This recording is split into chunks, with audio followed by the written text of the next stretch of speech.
Hello, guys. Welcome back for another episode of Price on Purpose.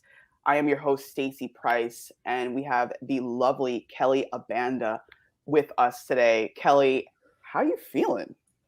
Whew, I'm feeling pretty good. It's nice weather where I'm at, but a little bit Good. chilly. So Right. I'm trying to bundle up here, but Yeah. I'm feeling good, and I'm super excited to be here today with you and just see where things go. Awesome. I love it. I love it. Spontaneity is awesome. I like your you got like a nice shawl on. Yeah. Yep. It's a little I'm getting a little bit hot. I might have to take this off, but yeah, it's like just a little, I don't know, what do you call this? I guess a shawl would I be the call it right a word. shawl. Yeah. Shawl, cape, like Michonne from Shawl Walking makes Dead. I don't know. shawl makes me feel like an old lady though. Like, It's a like cover. I'm It's a like, cover. where's my cane? Although I guess I have these streaks of gray in my head, so Oh, mine maybe it's starts on. fitting. Well, let me see. Yep, we're on the same side. We're on the same side with the gray. Yes. Gray is good. Gray is good in my mind. You're like, no. I'm not convinced yet, but thanks. Yeah, my girlfriend's just like, oh, we gotta cover it up. We gotta cover it up. I'm like, all right, I get it. All Okay. Yeah. But Kelly, so I thought I would have you on to talk a little bit about how you found your purpose, but I think it's so interesting the time that we're in right now. I think with just naturally with humans, we go through shifts of what we do and how we do it. And we're in this time period that has been coined the Great Resignation. I find it so funny, but interesting at the same time. Have you heard this term before? Yeah, I've definitely heard that term, and I think Mm. I was on the cusp of the Great Resignation before it was ever a thing 5 years ago. So, but yeah, I've heard it before. I'm interested to hear like what makes you be like, I don't know about this. It's more like it's not even I don't know. I think it was that's why I feel like it was coming. It was coming. I just didn't know when it was going to happen because Yeah. funny thing, many years ago, I was thinking, I was like, wait a minute. I was like, at the time I was working for a business and other people working. I was like, what would happen if we all became entrepreneurs? Like, would everything still work the same? I was like, well, so people would supply each other with what they needed. So it would work, right? Like, it could work. And this was like years ago. Like, years ago, I had this idea. And then all of a sudden, I'm like, wait, isn't that kind of what's happening? Like, I'm totally cool with it. I jumped ship, last August. I was just like, all right, I gotta go. So, Yeah. what are your thoughts on it? I mean, I agree with you that I think this was coming. Mm-hmm. For sure, people have been dissatisfied for a long time, but what the Mm-hmm. pandemic did is it slowed everything else down so that people who had just been like plowing through previously Yeah, and being like, okay, someday I'll deal with this, someday I'll deal with this. Everything else, it's like we took away all the distractions. And literally. now, Yeah. right? Exactly. So then people were left with their thoughts and left Mm, with looking at their life and reevaluating. And like a global pandemic, none of us knew how to deal with that, right? But that's right. not, we didn't get training for that. I grew up in tornado country and we had tornado Mm, drills. I'm in earthquake country now and we learn what to do with earth. Nobody was prepared for what to do for a global pandemic when things shut right. down and everything that you're used to gets cut off and you're forced to change things. And Mm-hmm. so what's happening in the hearts of people is this is now coming to the surface. Things they've been thinking about. Like, I you know what? Am I really okay with trading all of my life and being so stressed out working for this corporation when I really want to do something else? And so the pandemic forced people to face that more head on and gave Mm-hmm. people more courage, I think, to take action than Yeah. they would than it would have been before the pandemic happened. So I Right. think it isn't that people weren't dissatisfied until the pandemic happened. Right. Right. Well It's said. not like that, like suddenly they were like, aha, I don't like this. Emotion. What is this? I'm angry. Why? Oh yeah. Yeah, but it just was all of a sudden having to face that. Right. And then I think, like anything, fortunately or unfortunately, humanity, you know, when we see someone else do it, it gives us permission then to try it too. And so I think that also impacts like why it increases and increases and increases. Cause maybe, Yeah. you know, you see a coworker leave and you're like, ooh, I wish I could do that. I mean, in my story for sure, so many Hmm. people's response when they hear it is, I wish I could.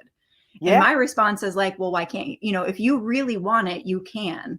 You Hmm. know, the other thing, it'll be interesting to see how this all plays out, you know, in 5 years. Yeah. Like, will it continue? Will people decide to go back? Because, you know, entrepreneurship is also no joke, right? Like, Right. it's You not have that to like, work. You have to work. yes, yeah. And it takes longer a lot of times than you hope it will. And, you know, Right. so some people might be like, ooh, I want to go back to the security of the paycheck. And that's okay too. You Right. know, I think this is maybe getting more into what we want to talk about later, but Mhm. I think we put a lot of pressure on always making the right decision and the best decision, Yes. but we don't know until we go in that direction. We don't really know what's going to Right. happen. So of course we're going to change our minds sometimes because we go down the path and we're like, this is not what I thought. Right. Okay, so what, now you're doomed to that path forever because it's you Right. said one time that you wanted it? Like, no. So, Exactly. I love that you said that, Kelly. All right. Yeah, we could start right here because that's the thing. Even for me, before I left my employer, it came up in the beginning. Like because I got the job because I was like, all right, I was unemployed for quite some time. And that's actually when I started podcasting. I was like, all right, we're gonna do this. So I was unemployed for a little bit and I was like, all right, Stace, like, money's running out. There was no thought in my mind to monetize my show. There was no thought in my mind to build a business. No thought in my mind at that time. That was like 2015, 2016, around there. So I go, my brother's like, yo, come work here. You already have the skills. I was like, all right, fine. So I go there and I'm like, all right, Stace, like we're going to be here, what, maybe a year or two. And then we're out. That's what I said in my head. No idea. No, this is what we're going to do. yeah. And then what ended up happening is I was like, all right, I was doing oh God, I'm getting up to go here again. Like we're doing this again. And then it wasn't until, a little bit, like let's say like the 3-4 year mark, I started to really enjoy it. Ironically. I was just like, Mhm. oh, and I was like, is this like a false comfort zone? You're just like, do I love it? I don't know. But I think during the pandemic, I started to see some things and I heard this voice in my head like saying like you got to get out of here. Like whatever you're doing, you can like monetize this, like don't do it here. Do it differently. And I was like, "What? Are you serious?" I think we all get that voice in our head where it's like, "Go now. Go now." And I was like, "But I don't have a plan. Like I don't get out." I was like, "Okay, fine." And I just did it. And gratefully so, it's been a little over a year. I'm all right, but I think a lot of people have that where it's like, okay, we're going to be like, we set the start. We set the Mhm. start, but we don't know where we're going after that. So, Kelly, where do we start like design our detour? Like, what is this? Yeah, I mean, you make such a great point. And here's the thing, I think that so every person is different. Hmm. So, you know, people doing this thing, some people think about it and have a really extensive plan. Some Hmm. people like you or I have maybe some little plan, but not really a whole plan laid out. Hmm. And the first thing that I always want to say to people is like, I think you just that you just before when we were talking, you were like, you have to go with yourself, not fight yourself. Yeah. And I think that that's a big we have to keep honoring that, and especially if you're going to make a huge life change, Hmm. don't think that you have to do it like somebody else did it. Do Mm. it like it works for you. But the Right. biggest thing is pay attention to that voice, because that voice that you had that was like, just go, get out, Yeah. do Yeah. it. I think a lot of people hear that voice, they hear that prompting, they hear that dissatisfaction that's growing, Hmm. but they're so scared that they aren't going to be able to figure the other side out, that they just stay in the safety and security. And your story is a great example because you Hmm. were in a space, you were thinking like, oh, I'm getting up to do this job, but you still liked your job. Yeah. You just knew that there was something more or different Right. outside of that you were being like drawn to. Hmm. And I think that a lot of people hear that but don't respond because they get scared. And Yeah. so instead of just, and then what happens is they beat themselves up. Like, I know I Yes. should do this, but I'm not doing it. Oh, what's wrong with me? Why can't I just get this? Like, why can't I not be afraid? Why can't I just do the thing? Why am I, well, oh, look at me. I'm just staying comfortable. It's so bad. I'm so bad. No, like, you're human. Mm-hmm. So again, like, stop trying to fight that and dig into it. And okay, what am I scared of? What is holding me back? And what do I really want? So here's another thing I think people often will, it's not like get wrong, but they'll just, there's too much confusion because they know that they're dissatisfied, but they don't actually know what satisfaction might look like for them. So, right? Ooh, heavy. Continue. Sorry. No, you're right though. It is heavy. Yeah. It is heavy. Yeah. And it's important because a lot of times people will, you know, we spend the most part of our life in our professional work. So a lot of times people will attribute their unhappiness to their work. Yeah. And there's some truth to that, but it's not always just the work. Right. Like, it may be your relationships are not where you want them to be. And maybe your health is not where you want it to be. It may be that you have to make some different choices with boundaries, and that's actually going to bring you satisfaction. So a lot of times when I'm coaching with people, they may come in thinking, I got to get out of this job. But as we work through things, it's not actually the job. They can make another shift and the job is now happy for them. It's satisfying for them because really their dissatisfaction was coming from something else. So don't just think about that I want to make a change, but like, what am I hoping this change will bring for me?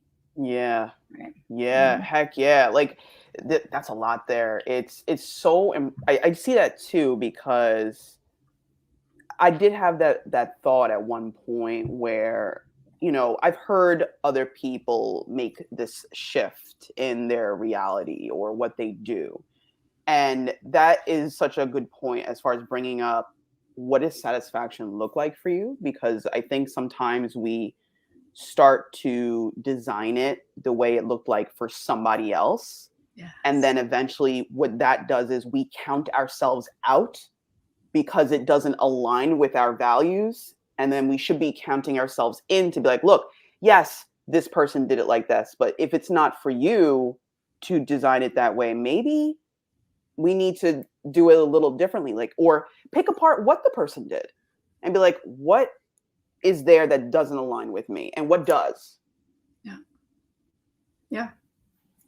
It's really, you know, personalizing this process. It is really important. You know, it's the other thing, like, think about, you know, when you're in that corporate space and you would just look forward to your vacation time. Like, you get max stressed out. You're like counting down the days until you can go on vacation. You go on vacation and it's luxurious and amazing and you're refreshed and renewed. And you have this set in your mind, like, oh, I'm going to go back and everything's going to be different. Like, I'm have a better attitude. I'm not going to be annoyed with those coworkers. Like, right? You have this, and then you come back in Monday, the first Monday you're back, that's where you are. You're like, I'm not bothered by that. This is fine. I'm good. And then, like, by Friday of that first week, all the same feelings are back again. Right. Why is that? It's because nothing else changed while you were away on vacation. That whole scenario is the same. So unless while you're away, you really change, not just like, I feel better because I relaxed for a little bit, but if you don't change, what's going to be different in the situation? You're the same person. Everybody else is the same person. So you're going to also be frustrated, stressed out, all the same things you were pre-vacation because nothing changed. Right. That's a heavy one there because I think, you know, for me, the funny thing with me personally, it's like with the vacation thing, I never really took vacations. I think that was another issue. I never really took them. Yeah. So, but for the people that did, I feel like maybe there was some potential of the vacation. The purpose of the vacation was to, in a sense, escape the job or the life, to go into something, you know, that's totally does not look anything like the career or that life, right? So we go on vacation and Monday morning hits or whatever day we get back and we're just like, it's the same crap. You know what I mean? And you, like you said, by Friday, you're just like, what the heck but then we ignore it. Yeah. Isn't that, it's, you know what, now that we're talking about it, it sounds terrifying. Like, it sounds terrifying. It's like, I think for me, it sounds so terrifying because it's like the intuition, that voice that's inside of us, we make a almost, I don't even know if it's conscious at that point. It's like an unconscious choice to just ignore it. Like, nope, I have to stay here because of, like, we start to say or come up with ideas and thoughts of why we have to stay and not have any control over anything. Yes. Yeah. Well, this is just how it is, right? The thought of nobody's actually happy. It's just, this is just part of adulting. I just have to hate my job and deal with it. Right. I just have to have shitty coworkers and deal with it. I just have to, you know, whatever it is, like, I just have to deal with it. It's how life is. Right. But it's the thing, like, the thing with that is it's humanity. Like, of course you're going to do the thing that feels safer, that feels like it's scary in one way, but it's the scary that, you know, right? It's the disappointment that, you know, versus the disappointment of like, well, if I step out and it doesn't work out, what am I going to do? If I step out and I look foolish, what is that going to do? If I step out and whatever, fill in the blank is happening inside. If I step out and I lose all my money, if I ruin the rest of my life, if I, you know, and it's usually a pretty extreme thing that we're thinking would happen. Yeah. It's like, I'm going to be homeless in 6 months. Yeah. Or I'm not going to have any, like, it's always, and I find that interesting, I guess, because like you said, it's something that's like in us in a sense, to stay in that safe space, you know, or to at least know when something is coming, the expectation, like, oh, I will have food, or, you know, when you work a typical job, you get paid either every day, every week, every 2 weeks. Like, there's some sense of security in that, if we talk about money in that aspect. So you know you're going to be able to get supplies, food, shelter, water, whatever it is, you've got it. So I think sometimes, like, for people, it's just like, where am I going to get money from? I think that is the major part that holds people back. And it makes sense. It's not a silly thing to think about. Right.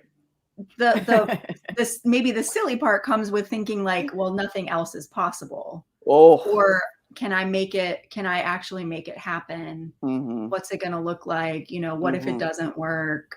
You know, all of those things. And we often don't think past that space. So like, if you're thinking, what if I step out and I try to do the entrepreneurial thing and it doesn't work?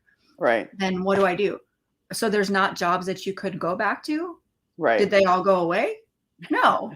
Like, if you need to go back and work for somebody else, you can go back and work for somebody else. It's those jobs aren't disappearing because you left. You know, but we can go into this. I know when I was making my choice too, I was like, oh no, if I give this up, what if I can't find something again? At that point, when I first left my corporate job, I didn't anticipate that I was going to do entrepreneurship. I was just taking a break to travel. So I was just like, oh no, what if I can't find a good job when I get back? And then I'm like, what am I talking about? What? Yeah. That's silly. I'm an incredible employee. I always do well at what I do. I have a good reputation behind me. Of course, I'm going to be okay. Does it mean I'll get the first job I apply for? Maybe not, but I'll be okay. I'll be okay. Yeah. And that's what I love about your story, because it didn't start off like, I'm going to, you know, be a coach or something. Like, you didn't start off that way. So tell me a little bit about, because now I'm curious, like, how did your you leaving the corporate job, was it that you were just like, oh, you know, I've done what I've done here and I reached the top, let me just take a break? Like, what was that moment like for you? Like, how did you know that you wanted to take a break, so to speak? Yeah, well, the moment was a long moment to get there. So it wasn't just like I woke up one morning and just was like, I'm just going to leave it all. But the thing that built to that, so I was building my life like most people build their lives, like getting promoted. I went and got a master's degree.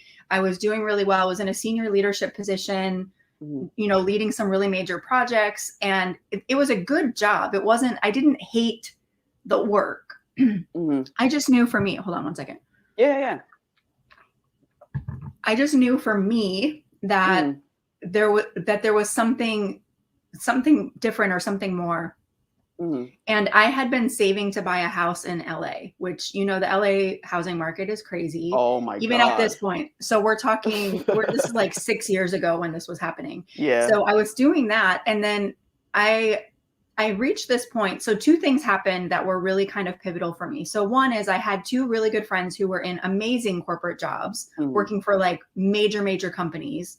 Mhm. And they decided to leave their jobs to go travel for like 6 months or something, whatever they were deciding to do.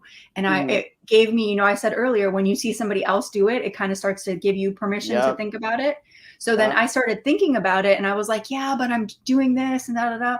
And I stopped and thought to myself, okay, I'm on this track to buy this house.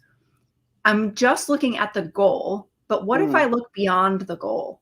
Do I want the life that will come with owning a house by myself in Los Angeles? What will that look like? And is that a life that I actually want? And when I got honest about it, it wasn't.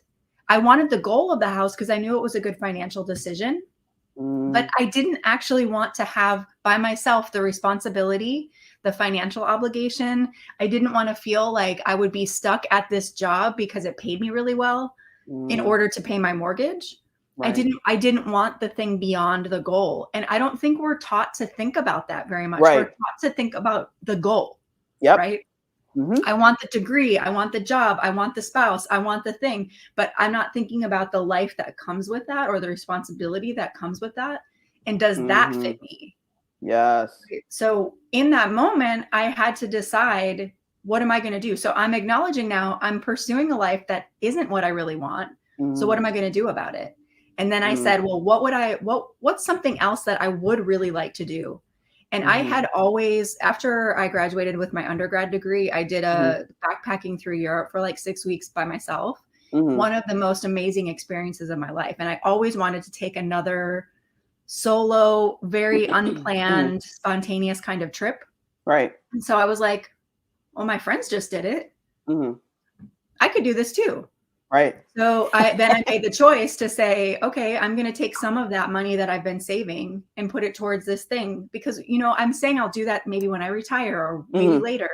Well, what if later never comes? Or what if I retire and I'm not healthy? Or what if I'm going to do it now? So I made that choice to leave the job. And then the job actually was like, can you just take a sabbatical and then you come back here? But I knew at that point, yes, I know. I knew at that point, like it was that voice inside that was like, no, it's time. There's something different happening. So let that go and trust that when the time comes, you're going to know the next thing to do. Right. So I left the job and I was going to travel just for 3 months. And Stacey, it's so crazy. All these things happened. Like my budget should have lasted, maybe a little bit more than 3 months.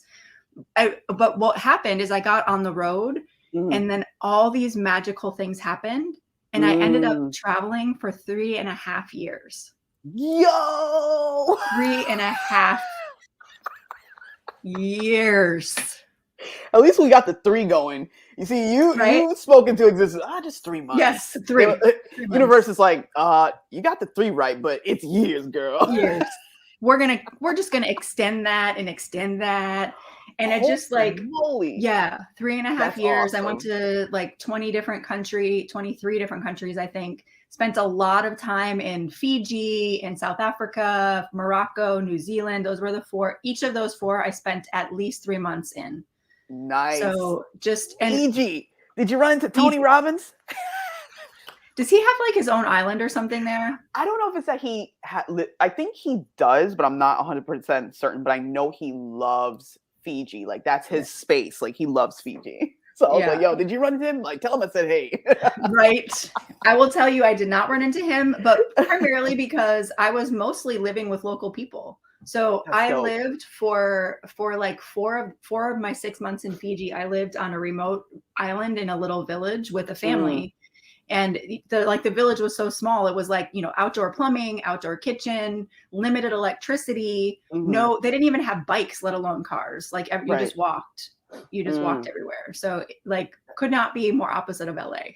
Yeah, oh my god, I can only Yeah. so what was that shift like for you as far as because LA to me reminds me of kind of like a little bit like New York. It's kind of like hustle bustle. You're going, everybody's going doing their own thing. And then going to a place I'm guaranteeing probably it's very quiet in Fiji. There's more earth sounds. Like what was that shift like for you? It was a shift I didn't realize I needed, you know. Mm. And people will often be like, "Well, what did you do when you were there?" And I'm like, "Nothing." And they're like, I "What?" Yeah, what? What do you mean? What is that? What do you mean you did nothing? I'm like, "No, I did like basically nothing. Basically Amazing. nothing." That sounds And relaxing. yeah, well, I think there was like so many. I mean, I started working when I was 10. Oh my god. I've Yeah. been like working and filling my whole life with things that were very productive all Mm, these years. And there's mm, really great things about that. I'm so thankful that I've got that in me. But mm, also I was tired. I was just mm. tired and I didn't know that I needed some space, like I Right. was this person who thought it was a really genius idea to be working a full-time job and then to take an accelerated master's program while I'm working full-time. I thought this was like, oh yeah, that sounds like something that's a good idea for me. Push it to the limit. Right? Exactly. This sounds like a fantastic idea. Let's do it. You have to always do more. Do more. Yeah. Do more, do more.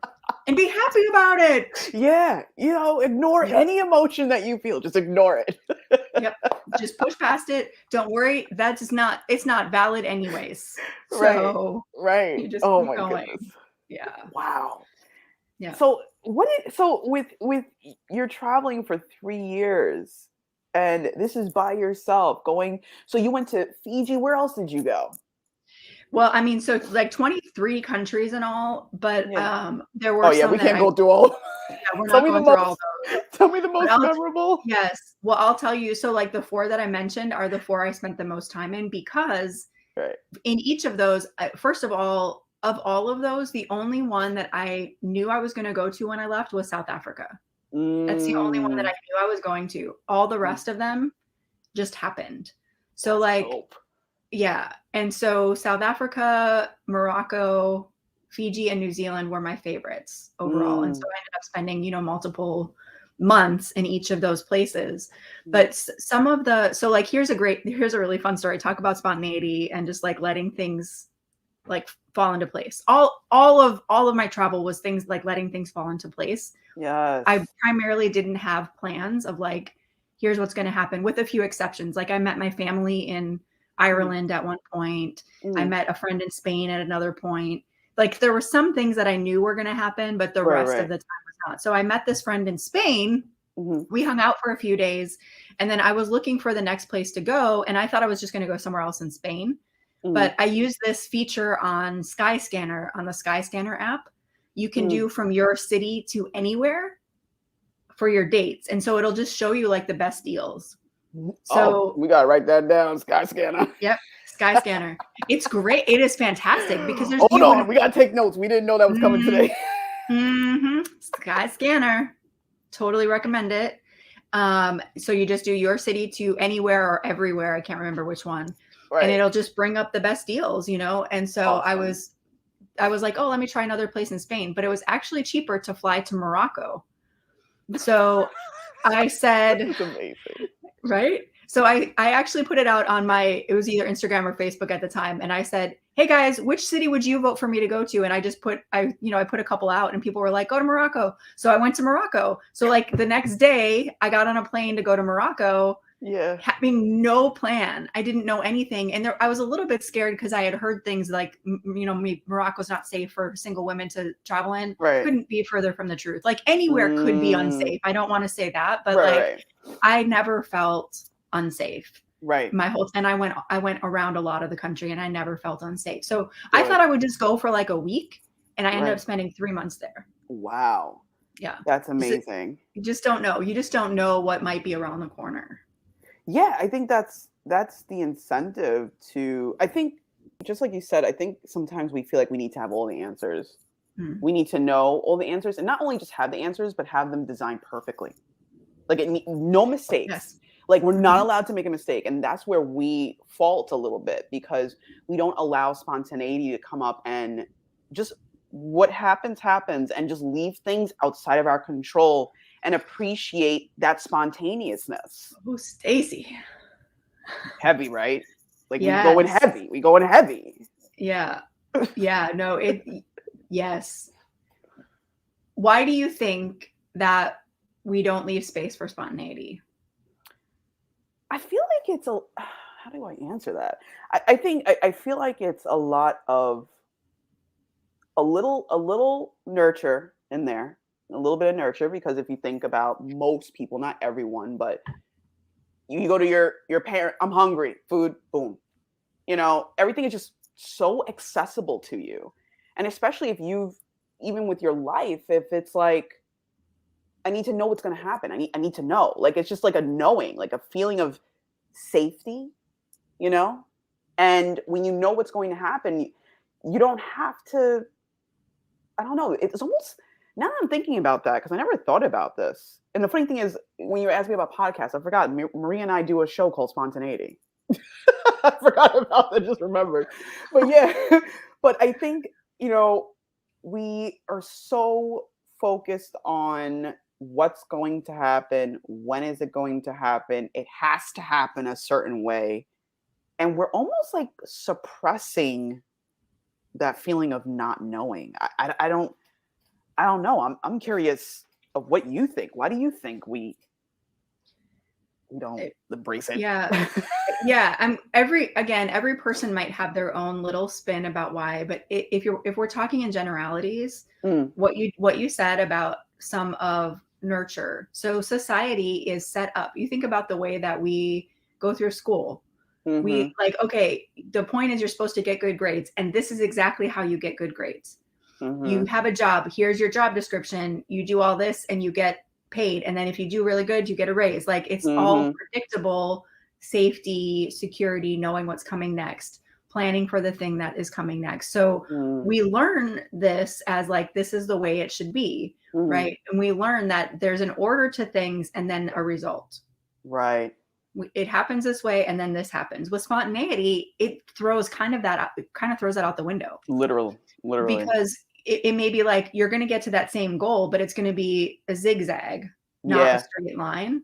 And Yeah. when we start to zig and zag, we're uncomfortable because we're like, I don't know. So our natural self wants to, we always want to come back to a place of comfort and Mhm, control. And mm, so anything that threatens that is scary. So yeah. if we feel like we're uncomfortable or we have lost any kind of control, Mhm, we want to come back into this space. And there's really good parts about that. There's good things like that protect us from doing really stupid things. mhm, But the unfortunate side is it also doesn't allow us to indulge or to embrace the parts that are like, well, what if it was this way? What if I try this? And what if I go with the twists and the turns? And what if I just, like let things kind of happen? yeah. But I say this phrase a lot, Mm, that I think that magic, that thing we're all hoping for in our lives, that thing that is like unexplainable, magic only happens at the intersection of planning and leaping. mm, If you only do one or the other, magic can't happen. If you're always just like, it's a whim, it's a whim, it's a whim, it's a whim, there's probably not going to be as much magic because there's no focus to that. And if you're mm, only planning and never taking a risk, then you're controlling the outcome. So the only mm, possible outcome is the one you think of. There's nothing greater. It can only be mm. this. Right. It's a limited thinking. It's like you don't even see the possibilities. Yeah. Oh man, it's so funny. As we were saying that, you triggered my brain. I remember I used to go out a lot, like every Friday night. Like I was just like, "Yo, going out." Yeah. The Going out. best, yeah, going out.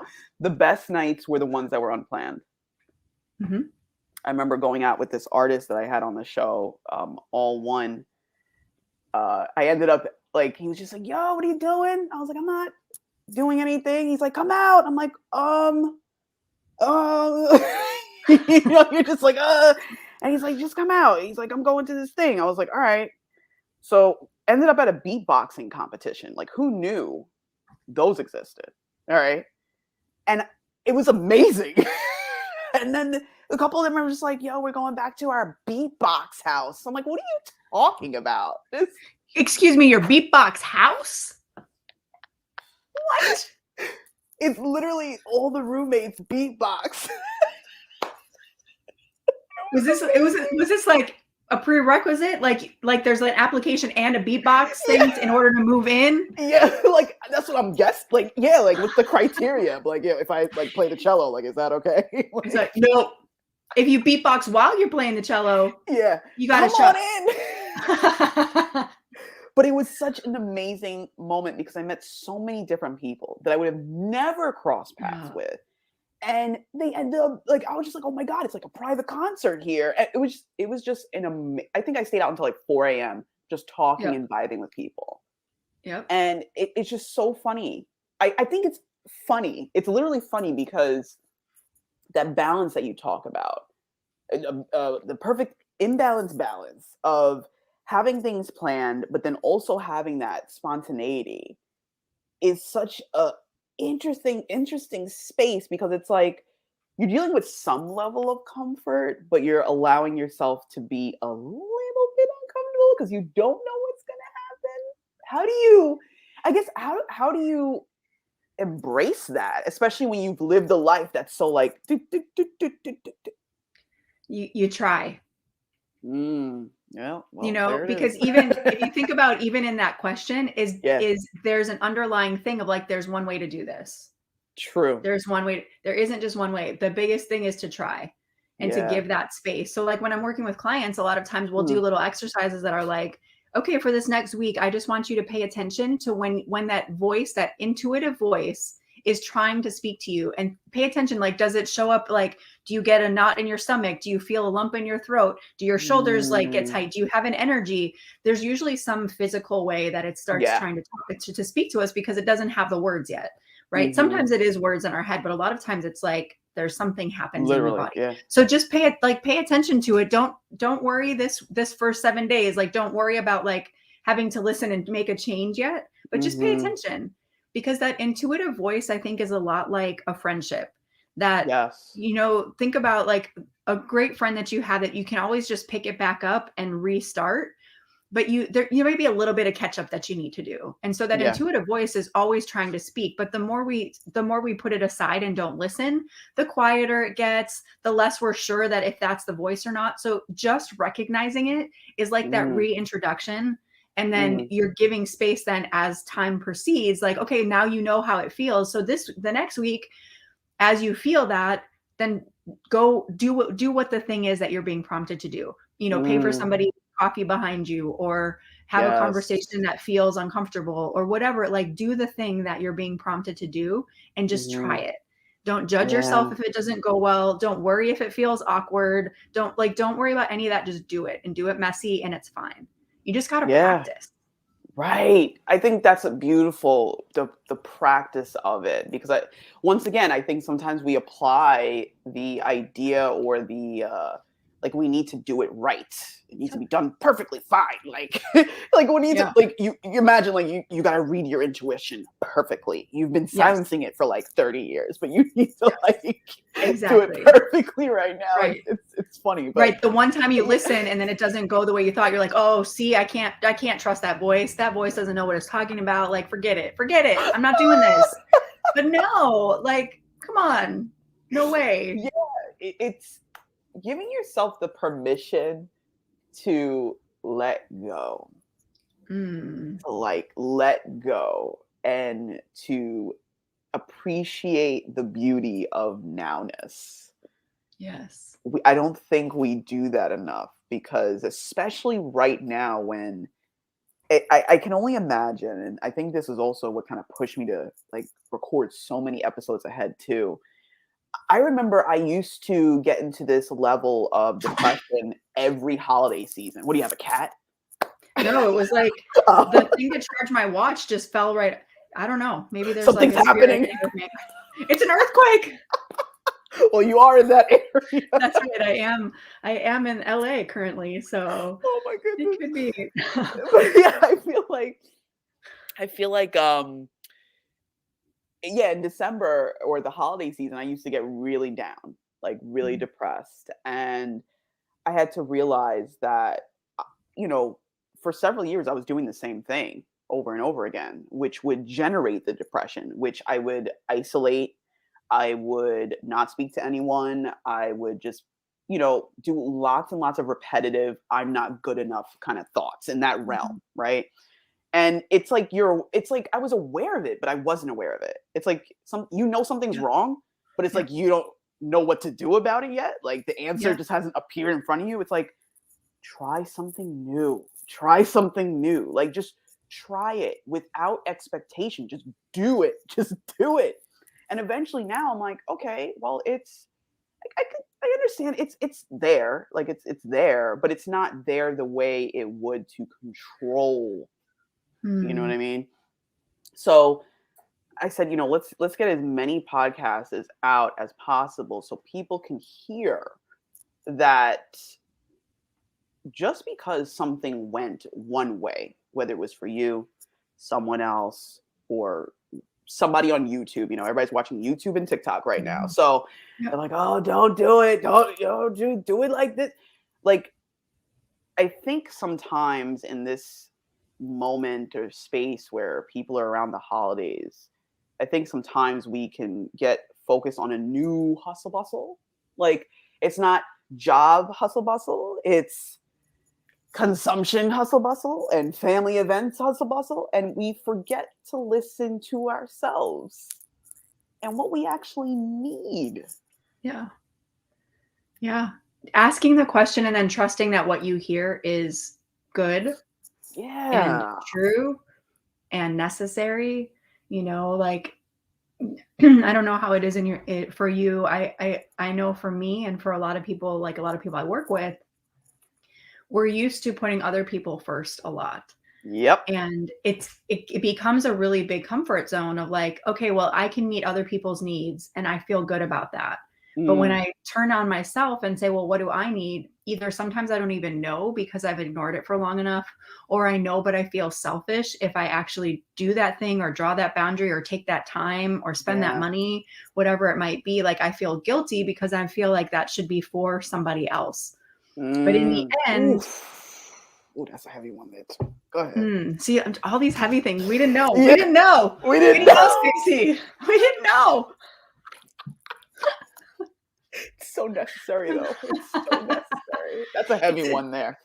Yeah. That's a heavy one. So, Continue. but where does that come from? So this one, okay, this I always joke about this. I'm like, okay, here, this is from a modern day prophet whose name is Drake.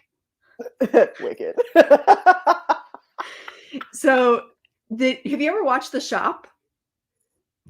Oh my God, why does it The sound so familiar? So it's Oh, the LeBron yes. James, yeah, the Love it. series, like Yes, go ahead. yeah, yeah, I'm with you now. it's a On really HBO. great series. Yeah, it's on Yes. HBO. Wicked. So on one episode, Drake was one of the celebrities that they were, chatting with, whatever. Hmm. And he was talking about how he had gone through counseling therapy because he was famous at a really young age and you're Hmm. still forming and figuring things out. And he's like, I was getting really confused about like what my role was in relationship because Mm, I had some people, like lots of people only wanted to be around me because they wanted something from me, and then I was trying mm, to figure out, do I give that or I don't give that? And what the therapy taught him is this one major thing is so important. It's that you hear your own voice 24 hours a day. So it's really important what that voice is saying to you. mm. It doesn't matter then. So I take that now and I talk about that because if you think about, you do hear your own voice 24 hours a day. So if Absolutely. it's telling you things like, I'm not good enough, other people are better, I can't take a risk, I'm not capable, I don't think I can't handle failure, I have to do it perfectly, if I don't do it perfectly, I'm not good, whatever the messages are that you are repeating to yourself, that's going Hmm. to be how things play out. Right. Because it doesn't matter then what you accomplish in your life. It doesn't matter how many people around you tell you how great you are. you know, what, how proud they are of you or whatever, if your voice is overriding that because you hear it 24 hours a day, even if you have a really great support network, Right. you're not even getting an hour every day of that message, even with really great support, right? Because people aren't just showing up to your door and like saying nice things to you all the time, but your voice is with you, right? They're not like, hey, Stacy, I got to tell you again. Can you give me 30 minutes? I'm just going to keep talking about how great you are and how much I love you. And right. It's We like even need your partner, to change right? the Christmas carols. Just have somebody come up and be like, fa la la la, you're the most amazing person ever. Ooh, you're onto something. That could be great. Like You never saying know. affirmations. Oh Yes. snap, we just built a business. We just built, look at what, see, you never know where the next stream of income might come from. We just totally came up with it. But continue. You're so right about the inner voice. Oh my God, I'm gonna build this for rent. You're gonna be like, yo, nobody's gonna buy it. All of a sudden, it's like, yeah, I built a $40 million business with Kelly Abanda. Yo. Yep. Who knew? Came out of a podcast. Yep. One day in December 2021. Yeah. I had to really think about what year is it? I don't know. I stopped keeping track. I know, for real. That is one thing with the pandemic. Like, first of all, not being in a job where you have to like go and you like, don't that need kind to. of tracks it. Yeah. And then the pandemic also is like, what day of the week it is? Oh, I don't even know what year it is. So don't ask me what day of the week it is. I have no idea. 1968, maybe? What?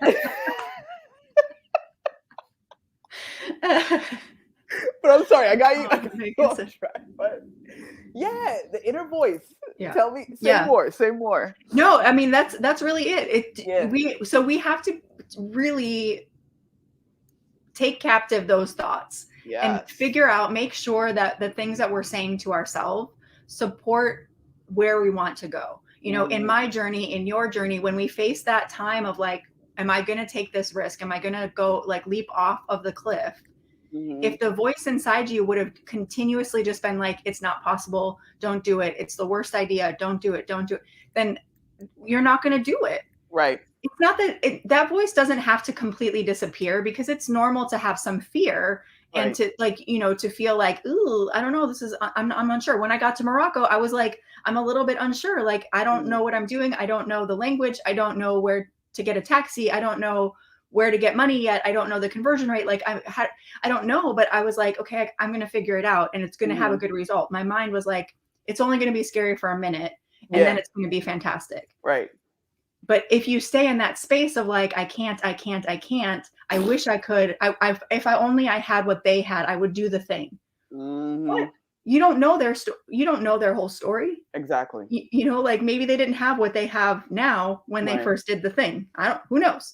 But what we think about and what we think about ourselves is so critical for us to do, even if you don't want to make a big change, if you don't want to be part of the Great Resignation, if you don't want to, like, even if what you're looking for is, I really want to have better health in this new year. I really want to, you know, I really want to form better relationships. I really want to, you know, stop indulging in things that I know are actually not good for me. I need new friends. My friends are toxic.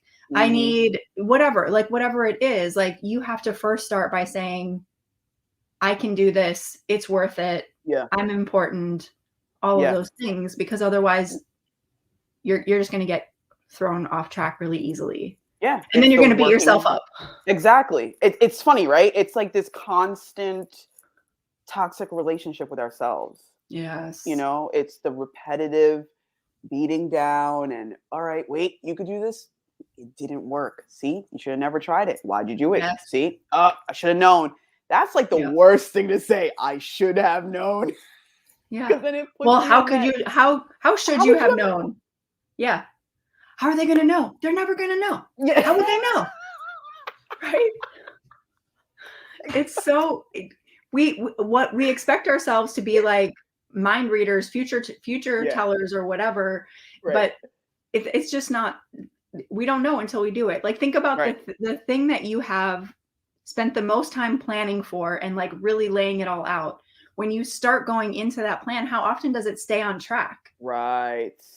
Like never, because something always changes it. Some other outside factor always shifts it. Yes. So you couldn't have known that. So even a really perfect plan doesn't prevent the unknown from happening, Right. you know? I have Exactly. one of my really good friends is an event planner for like a really major luxury brand. Hmm. And she is an incredible event planner. Like Hmm. so like she used to plan my birthday parties and like Oh my I was God. like, oh my God, how did I get so lucky to have like this Yeah. friend who planned my You're just party? like, oh my God, it's like I'm She's, getting married to myself. Look at this. yeah, this is amazing. Um, so she talks about this, but she knows exactly how to plan for an event. She knows the things to think about. She knows like here's the things to be prepared for, whatever. She knows all of that, and she does Mm, this as a profession. And still, mm, every single event, there's always some unexpected things happening that she's got to adjust for. mhm. And it's such a great reminder to be like, even a professional person can't Yes. predict everything that's going to happen. We as Mhm. individual people can't predict everything that's going to happen, but what we can rely on is that we are people who figure it out. Hell yeah. We are people who figure it out.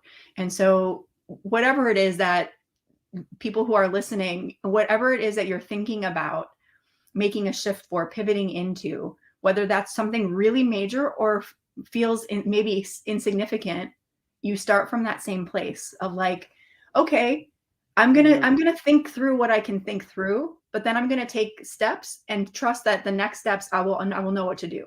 I will know Yeah. what to do. I will know what to do. I will know what to do, and Right. it's gonna work. It's gonna work out in some way, and Yeah. however it works out, drop the judgment about it not being exactly what you thought. Right.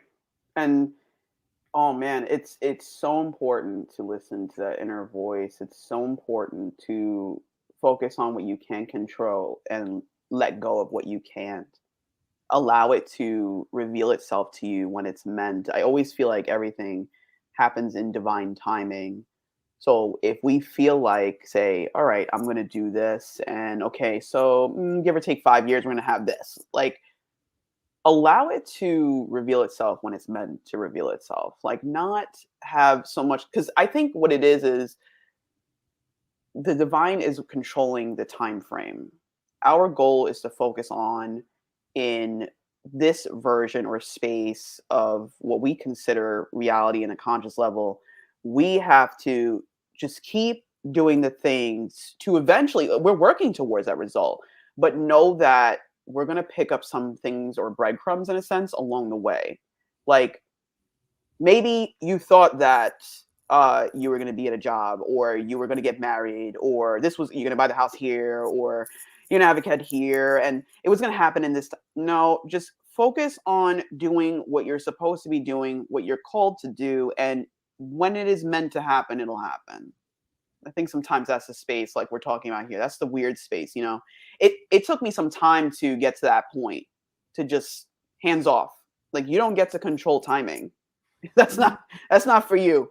That's for that's for the other entity that is with you. But you just gotta keep, like I say, focusing on the promise. Like when I do these shows, I focus on the energy that we're expressing on the show and hoping that somebody that needs to hear it, it'll like actually not even hoping. I know it'll get to the right person because it's happened before.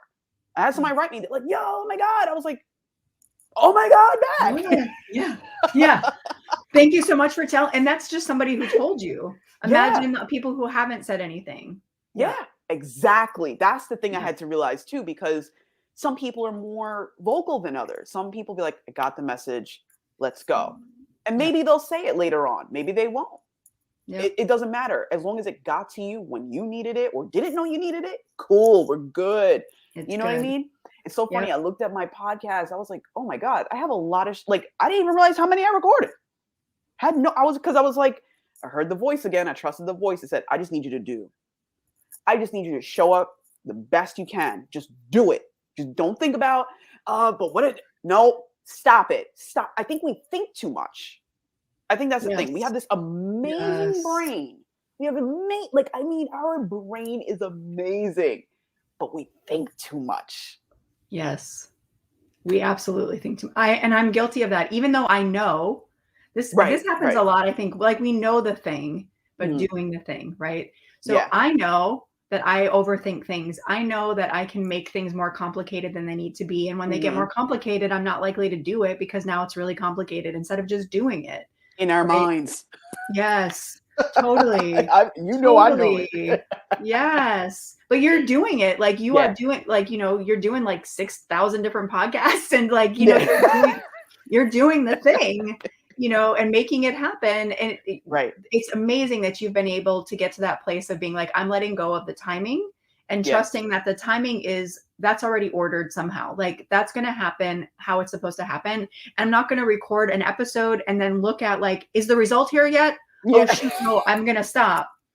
Right? Because then you would have stopped way before you did all these episodes. Right. Oh my God. I would have been like, instead, it's not right. Yeah. It's not right. Yes. Yeah. Because you're not trying to count the metric every single time. Yeah. You're like, okay, I'm going to keep doing the thing and I'll count the metric later. Right. Yeah. And I think, I don't know if you saw this movie. Did you see Toy Story 4? No, I did not. Have you seen any Toy Story? The first one. Oh, okay. I think I might have seen other ones, but I don't remember for sure. Roger that. All right. So Toy Story 4, spoiler alert, if you're one of those people like, I gotta see it, I didn't see it yet. But anyway, I thought it was such an amazing movie because sometimes we don't even realize like these animated films, especially from Disney, have some very powerful messages. So long story short, in the beginning, Buzz Lightyear, he's himself. Like Buzz Lightyear, like, yeah, all right, to infinity and beyond. He's like himself. All of a sudden in the movie, he gets to this point where these other toys literally take his voice box out. These toys, they have you got the little string, and he said they literally took it and put a new voice in, right? And they sent him on his way. And clearly he wasn't himself. Like he was doing really evil things, and he wasn't himself. And Woody's like, oh my God, like we got to get your voice back, and eventually, he does, but it was such a powerful message that you are who you are because you are. And to that peace in it, but then also not letting someone else steal your voice or that inner power that we all have, because everybody has it. Yeah. Everybody has it. But since we get so stuck in okay, I need to do this up. We don't have time to learn who we are. We get so distracted because we're focused on things and money and the car and the house and what does it look like? And do we have enough baby pictures? And we get so focused on that. We get in this it's almost like a hamster wheel. And then we're buying all these things and we're just like disconnected from who we are. And we never listen to that inner voice because it's been silenced so much. We're like, oh, we got to do the thing. All right, are we apple picking? It's fall. We have to apple pick. It's just like, whoa, slow down a second. Not that you can't do those things. You could do all the things. But when is the time that where is the time dedicated to learning who we are?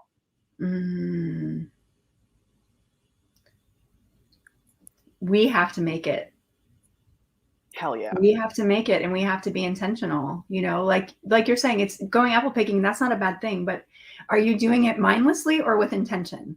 Mm-hmm. Are you doing this because it's like, oh, it's that time of year and I'm supposed to do it? Or are you doing it because this is a way that we bond with my family or my friends or my community and enjoy life and have fun and let go on the weekend? Is it an obligation of some sort? Is it a should? Shoulds are the worst. I should. They're the worst. Right. And they hold us back, and I love that you made that reference to the movie and pulling out those points. Mm-hmm. Our voices are so important. Yeah. They're that isn't something that we learn. And no, I work all with, sometimes. We don't. And I do think that there's a shift happening. I think that, kids now are learning a lot more about like how to be who they really are, how to identify like authentic self and all of that. So I'm happy to see that change is coming. Yes. It's, I wish it was already here, but now there's this whole group of us in different generations that have to figure that out for ourselves too. Mm-hmm. And I work with a lot of people who are really successful in life, but they're beating themselves up because they can't figure this out. And when they start working with me as a coach, I'm like, first of all, don't beat yourself up. There has been no lesson about how to do this. Yeah. There's been no space for you to figure this out, you know. So you are doing the right first thing and saying, I need to figure this out. And I haven't figured it out yet on my own. So I need somebody to help me. Yeah. Help me in this journey and help ask the right questions and help bring it out. Just like you would ask a teacher in math class when you were growing up, how to do a math problem that you didn't know yet. Like, it's okay to have to, it doesn't mean that you still aren't a really capable, amazing person. You just need a little bit of guidance to get somewhere that you haven't been taught how to get yet. But you've got to make that step. You have to be intentional and say, I'm worth it. My time is worth it. My money is worth it. It's all worth it, because I know on the other side of this, my voice is stronger. Nobody can steal it. I am intentional about how I'm building my life. I'm not doing it because everybody else is doing it, because I should do it, because I'm just going with the flow and I don't want to fight it. But I'm doing something that's going to make me feel good. Hell yeah. Yeah. Major key. Yeah. Take that time to sit back and be like, is this working for me? Like, is this the space I'm supposed to be in? Am I happy with me? What are the great qualities I have? Because I think sometimes when we ask ourselves if we're happy with ourselves, we start with the bad. Yes. We're just like, oh, I could be better at, and I can't, and it's like, well, what are your great qualities? You know, it's so funny because, you know, I know some jobs, when you go on a job interview, they're like, what are some of your good qualities? And people, I know for me, at one point in my life, I'm like, it's like you can't even name them.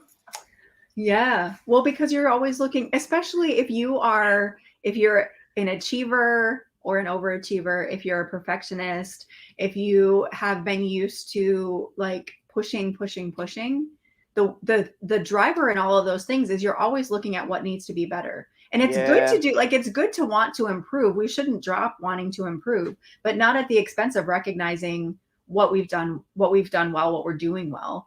Because again, then what's the message you're saying to yourself? I'm not good enough. It's not enough. It's not enough. It's not enough. Right. Well, when is enough? When are you going to be satisfied? When is that point going to come? Right. And if you can't identify when that's going to come, then do you want to always be on that hamster wheel of feeling like, oh my goodness, it's not enough? It's not enough. No, because the reality is that, and that's another reason why it's so interesting that we get afraid of failing or doing something wrong, because if we look back in our lives, we can all identify hard things that we've been through and overcome. Everybody, absolutely. Whether that's professionally, personally, whatever it is, like, we've all been through something that maybe while we were in it, we thought, oh, I don't know if I'm going to get through this. And we get to the other side and we figured it out. But we forget that we have that capability, you know, like, you are so capable beyond measure. Yes. You are so capable beyond measure. And it doesn't mean that you're perfect at everything, but you're capable of getting through whatever it is that is in front of you. Absolutely. Every person who hears us talking right now is capable. Every single person. Hell yeah. Hell yeah. Start by believing the greatness that has always been inside of you, and work on understanding, hey, you know, and I love that you even brought that up earlier. Focus on those moments where, like, are you feeling doubt in these moments when you're here or at this time or whatever it is? Or are you feeling great when you're here at this time? Like, that's the thing. That's part of learning who you are. And nobody can do that for you, because you are the unique you. And just because it doesn't look like the neighbor or this person or that person doesn't mean that you're any less than anyone else. Yeah. You are great. You are amazing. You are smart. Like, all these great things, those qualities are in you. But if all day long you're beating yourself up, like, that's the thing. I don't think some of us understand how powerful not only the inner voice is, but what we tell ourselves, the outer voice. I don't think we know consciously. I don't think sometimes we wrap our heads around the life that we speak into ourselves. Like, I had to mention to people, like, look, you gotta be careful, because I know for me, my voice is very powerful. I know. And I know if I speak something into existence, it happens. So I'm sure it's happened for you, but you may not know it, because if you say, oh, this is horrible, like, the I'm always late, or I'm always this. Well, you're channeling, you're on that. It's like a radio. You're on the station of being late. Yep. So how are you going to be on the station of being on time? So why don't you say, I'm always on time, and what does that look like for me? And all of a sudden, like, oh, if I get up this time, like, I had to do that. Like, I was always late. And I thought it was, well, that's maybe another conversation, another day, Kelly. I thought I was late for something. I was like, well, we're always late. But oh, that's what they say. Whoa. And I was like, wait a minute. Why am I aligning with that idea? Yeah. What if it doesn't, like, every time I'm late, it doesn't feel good. It does not feel, I don't like it. Why am I doing this? And, oh, I don't have to do this. Okay, so what does it look like to be on time? It looks pretty kick-ass. Like, I'm listening to some speeches. I'm vibing. All right. So, I treat myself at Starbucks. Like, it looks great. It feels fantastic. Ended up showing up in the morning, like 7 a.m. Like, good morning, everyone. Everybody's like, you're why are you so happy? Isn't it interesting? They're like, why are you so happy? It's 7 in the morning. I'm like, exactly, it's 7 in the morning. Like, why not? Yeah. But all of that came, it came from here. You decided this is going to be different. I'm writing a different script for my life to have. And that is such a key. And that's when people are like, oh, I wish I could. Well, why can't you? If Stacy can do this, if Stacy can go from being like, I'm always late, this is the script of my life, to saying, okay, what is it? You had to recognize, first of all, that a shift could happen. Then you had to take responsibility to make that change. And then you embraced as if that thing were already true. Right? It wasn't just a thought, but you went through this process. You took responsibility, you made a shift, and you embraced that shift. Heck yeah. And we're happy about it. You weren't like, well, I'm going to do this, and I guess I'm just going to see how it's going to feel, Right. Right. You were like, no, I'm going to do the damn thing, and I'm going to be like happy about it. Hell yeah. Yeah. Count in, not counting out. That's good. Yeah. Yeah. So Kelly, like, well, first, do you have any final remarks that you'd like to add? I think the biggest thing is, if somebody has been with us through this conversation and there's any sense in you of like, I know that there's a pivot I need to make, a change that I need in my life, whether that's your career or your relationships or your health or finances or whatever it is, this is the time. Like, think about what Stacy just said. She made a conscious decision to make an intentional shift in her life, and you can do that too. Like, don't keep putting it off for someday later. Don't overthink it. Don't think it has to be done perfectly. What are some small, messy actions? I have this tool I use with clients called the 3 and 7. And how I say is, like, usually when we're thinking about change, we start thinking about the whole thing and how we're going to get from here all the way to the end. And it can be overwhelming. So stop thinking about that whole thing and just think, in these next 7 days, what are 3 small actions, small, messy actions that you can take that are going in the direction of that thing that you want? 3 small, messy actions. They don't have to be earth shattering, just small things. So if you're thinking about you making a career change, maybe you look at like, okay, I'm going to look at my finances. That's number 1. And number 2 is I'm going to have a conversation with somebody else who's done it. And number 3 is I'm going to write down like 5 reasons why I want this change. Okay, cool. Those 3 things. You don't have to be worried about where does it lead next. The next week you do 3 more small steps in the next 7 days. So 3 and 7, 3 things in the next 7 days. Just break it down to that and start taking action and let it go. Like, let yourself see what happens.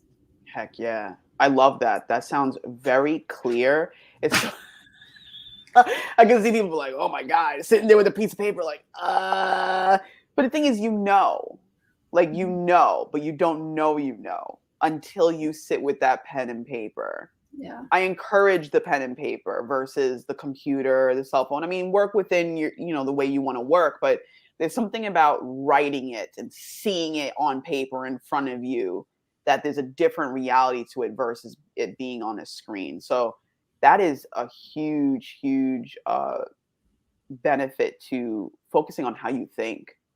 3 Mhm. things, 7 Yep. days. Ooh, girl. Mm. Yep, 3 things in 7 days. And if you need extra support, reach out to me. I do one-on-one coaching to help people really pivot in the directions that they've been thinking about. So, and it's okay to need extra support.